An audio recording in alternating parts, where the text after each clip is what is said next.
Урматтуу достор, мына Ош шаарында азыр мына Ош улуттук драма театрынын алдында жүрөбүз. Мына Хамзанын жардам боюнча азыр мага акча которгондор боюнча отчет кылып коюңузчу. Замир деген Мбанктан келди 1000 сом, Ильяс деген 1000 сом. Терминалдан Оңой деген терминалдан келди 1000 сом. Анан Айыл банктын картасынан келди окшойт.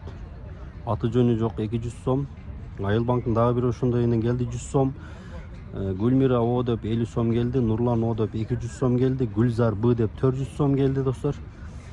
Анан бул жагы калганы мына өзүмдүн досторум Россиядан жиберген досторум дагы эмес. Азыр сиздердин аманатыңыздарда буйрса тапшырабыз. Бардык жалпы жөнөткөн достордун, мекенештердин аманаттарын жеткирдик. Хамзанын атасынын өзүнө бердик буйрса. Анан мына азыр Ош шаарында, Ош шаарынын айланасындагы Ош областы боюнча кечкиге ушул жерге ушул мына кызматта жүргөн жигиттерге жана ошондой эле ушул жерге чогулган жардам кылып жүргөн балдардын баарына ифтарлык ооз ачары кылып эме болуп атат.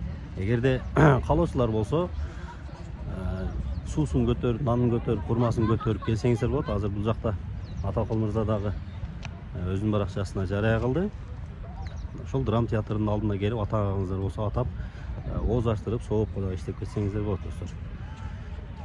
Ошол жана ошондой эле жардам кылам дегендер боюнча дагы азыр ошол Хамзанын атасынын өзүнүн дагы Мбанк номерин экранга коюп койгонго аракет кылайын. Ошол Мбанк номерине дагы түздөн-түз которо берсеңиздер болот. Бардыгыңыздарга чоң рахмат, Алла разы болсун.